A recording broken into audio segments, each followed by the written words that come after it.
You join me today with the Ducati Diavel V4. This is the start of the third generation of the Diavel. And before I get going on this review, I have to say it wouldn't be possible without the cooperation of Ducati Canada and Barnes Power Sports that lent out their demo model so I could enjoy it over the long weekend. And the Ducati Diavel is the kind of sorta cruiser from Ducati. We say kind of sorta because I think for the general acceptance of what we label as a cruiser, the Diavel doesn't quite fit within those constraints, but that doesn't mean that it's a misguided product, not at all. I think the best label for this bike is a power cruiser, as it has the new V4 Granturismo engine, 1158cc, that produces 168 horsepower.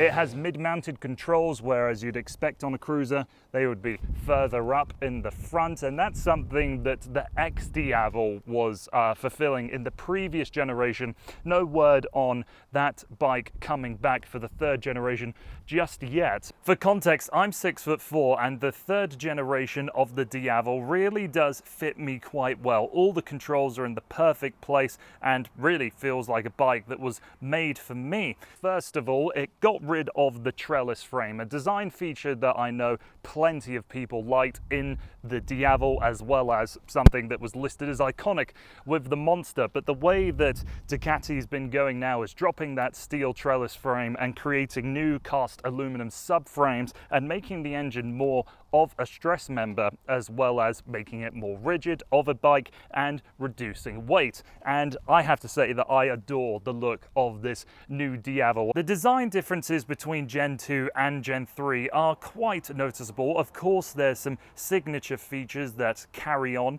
into this new model, namely the huge rear wheel, the open-sided rear wheel that here has a rear tire that is 240 millimeters wide and 45 millimeters of sidewall. And for context, my personal car, a Mazda 3, has a tire that is 20 millimeters thinner on an 18-inch rim. Here, this is a 17-inch rim. With this example that you see in front of me, and as standard, it is a cast alloy wheel, but you can go and option for a forged aluminium wheel. There's also the option to swap out the standard exhaust for a Pricey racing exhaust system that lays the 4 pipes out horizontally underneath the belly of the bike. Increases noise, increases horsepower, and increases torque. I haven't been able to experience that for myself, but from behind the handlebars, there's no issue in terms of volume from this V4 engine.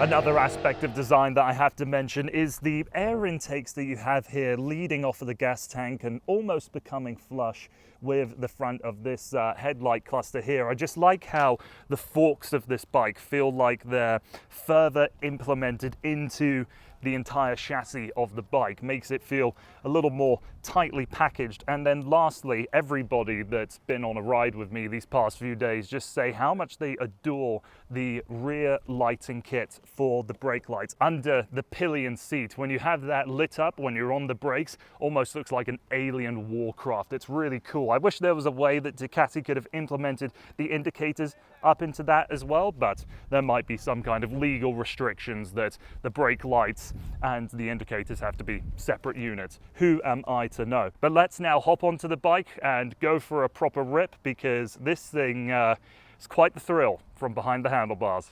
Get those sounds whirling and fired up.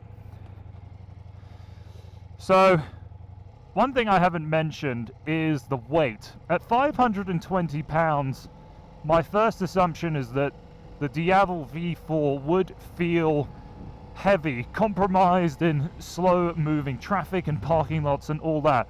But one of the biggest surprises from behind the handlebars is just how negotiable it is at slow speed stuff. I don't think the bike looks that big visually, but it certainly has that visual mass to it. So one of the best things about being behind the handlebars is that it really doesn't feel intimidating to ride. You have cornering ABS, launch control, wheelie control, and different throttle mapping. The two top modes, the Sport and the Touring, give you the full 168 horsepower. The bottom two modes give you 115 horsepower, and you can really feel that difference in power at the top end of the rev range, because when you take this thing to 10,750 RPM, you want everything out of this bike.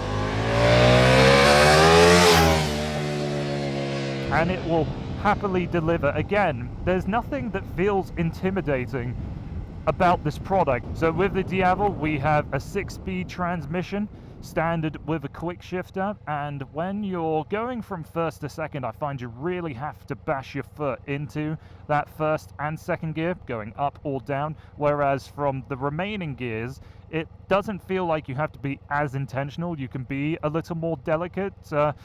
You know, it's not the absolute smoothest quick shifter I've ever come across. I think that still is reserved for the Honda CB1000R. That was just absolute no cut in power.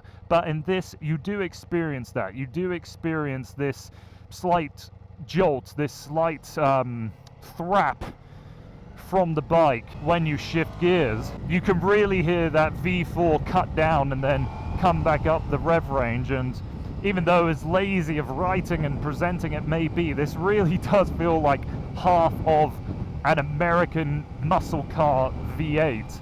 Almost maybe even a supercharged one as well, because we have a little bit of a high-pitched whine. So it's not the most refined quick shifter in the world, but it does pertain well to the personality of the Diavel, of being devilish, of being a little bit hard-edged at times, but not being so maniacal that you can't trust it. And it doesn't stop me from wanting to bash the gears up and down over and over and over again. Now, one thing I wasn't aware of before picking up this bike is that the V4 Granturismo engine has cylinder deactivation under 4,000 RPM, or when you pull the clutch in to go to neutral, or just when you're at, or when you're just ready to get off of the line.